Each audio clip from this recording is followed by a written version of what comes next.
Hello guys and welcome back to another episode of Weapon Mastering. As you may already have seen, I will help you master Divinity today.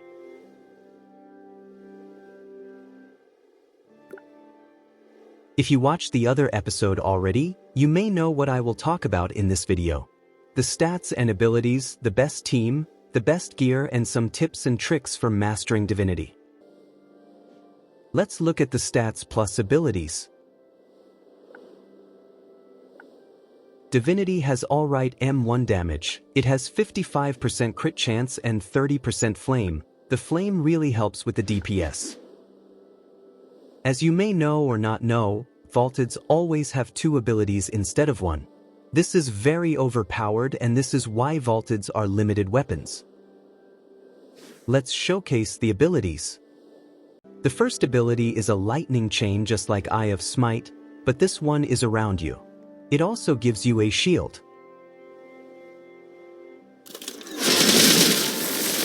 If you have the armor, the shield will become even better.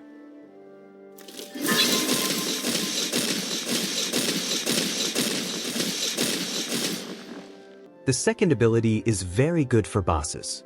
It drops 40 swords in front of you in the span of 5 seconds. These swords deal around 200 damage depending on your level Divinity. Now it's time to talk about the best enchants and what they do. 1. Overhead 4.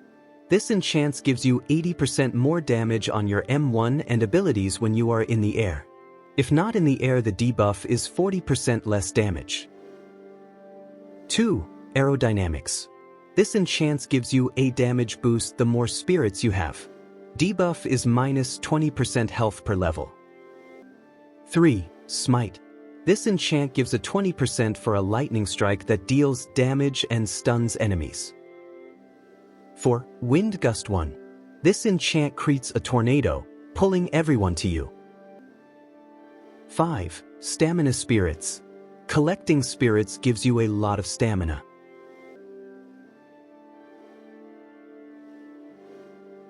Let's now talk about the best team you can have while playing Divinity.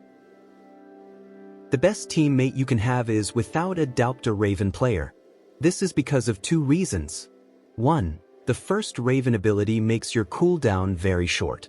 This is very good for clearing rooms. 2. The second ability is for pulling enemies in the center of the map. This is good because Divinity can use the spear/lightning attack to deal a lot of damage. Here is a showcase for what I mean.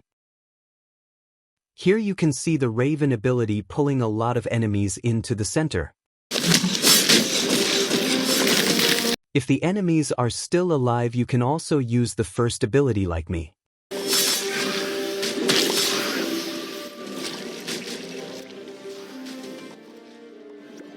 Keep in mind that the damage of Divinity can be changed with enchants. Now it's time to talk about the best gear and ring. The best ring will be the ring you have with the best cooldown reduction. The second buff is for you to decide. Personally, I have the max energy buff.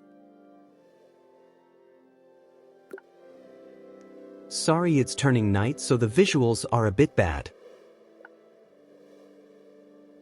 The best armor will 100% be Halo. This is because the abilities are somewhat made for Divinity.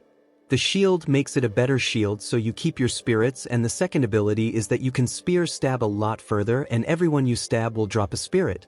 You also get cool wings. Now it's time for the tips and tricks. 1. Always try to spear slash if you do not have spirits. Spirits are very good for Divinity. It's one of your main damage source. 2. Always and then always choose rage spirits. It's very overpowered for Divinity because it also does extra damage for your abilities. 3. When you are low and in the Korth fight, just stand behind a pillar and use your second ability. This will result in a lot of damage if you have rage spirits. This was it for Weapon Mastering Part 2. If this helped, please like and subscribe, and I will see you in the next part.